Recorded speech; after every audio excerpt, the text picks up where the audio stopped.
Welcome to this week's podcast of This Week Today. I'm Tyler Kendall. We have time for just a quick recap of the week, starting with tanking in sports. The definition of tanking is when a sports team deliberately loses games as the season winds down in order to get a better draft pick. Take a look at the NHL last year. The 2015 draft class was the strongest it's ever been in decades, with generational players Connor McDavid and Jack Eichel up for grabs. The amount of talent in this draft class was so rare, there were literally handfuls of teams doing all they could do to finish at the bottom of the standings so they can get a claim on these players. The thing is, many fans see it that way too, and this new term has arose called fan tanking. Fan tanking is rooting against your team for what you perceive to be a long-term benefit. Tanking and fan tanking need to stop. How is this all relevant to the societies in which sports operates? I used hockey as an example, but this could be applied anywhere where there's a draft in sports.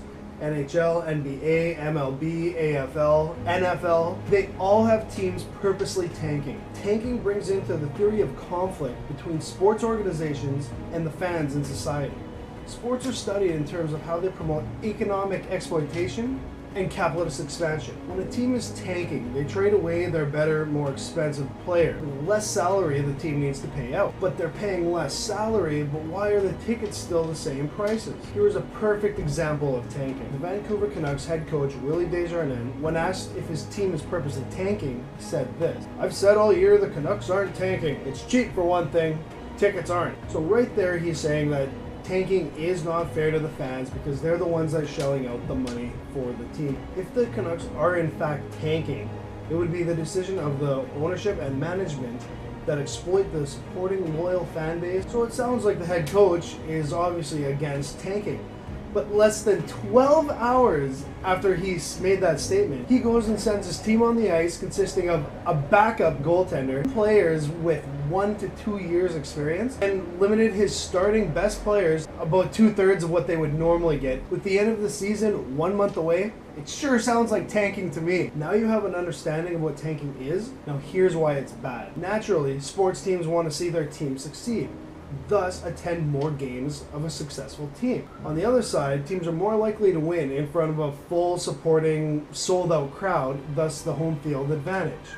To show winning has a direct relation to attendance and fan support, and attendance and fan support have a direct relation with winning, I give you the Vector Autoregression Model, or VAR for short. The main point of the VAR model is it takes the individual team's attendance, league average attendance, and team's winning percentage, and determines the relation between winning and attendance, and vice versa. In almost all cases, winning and attendance are directly related, and the same goes with losing teams. Knowles, Sharoni, and Hubert, 1992, estimate that attendance is maximized when the home team's winning percentage is over 60%. Using functionalist theory, a successful professional sports team will promote the growth in organized sports and increase sports participation. Combining what we've learned from VAR and functionalist theory, we get that less winning means less attendance. Less attendance means less fan support. Less fan support means Dad doesn't take little Johnny to go see the sports game.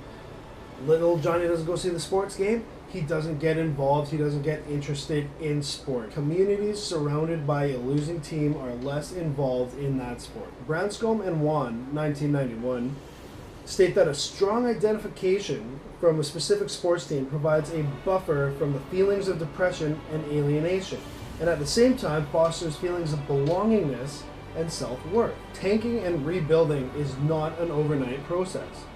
Just go ask the Edmonton Oilers. A team so bad for so long, they haven't made a postseason appearance in 10 seasons. 4 first overall picks in the last 6 years. Remember that McDavid fella? Yeah, they got him too. But this is the Oilers the season before they got that McDavid guy.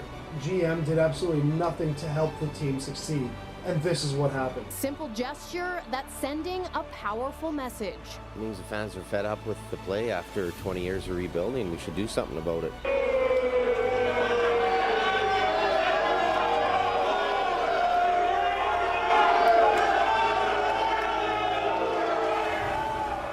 No player deserves that. When ownership and management purposely put together a garbage team to get a good draft pick, Shame on you. Sport deserves better. Players deserve better. Fans deserve better.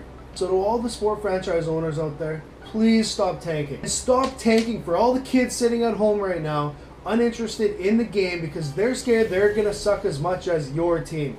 Because after all, nobody likes a loser. Kendall, 2016.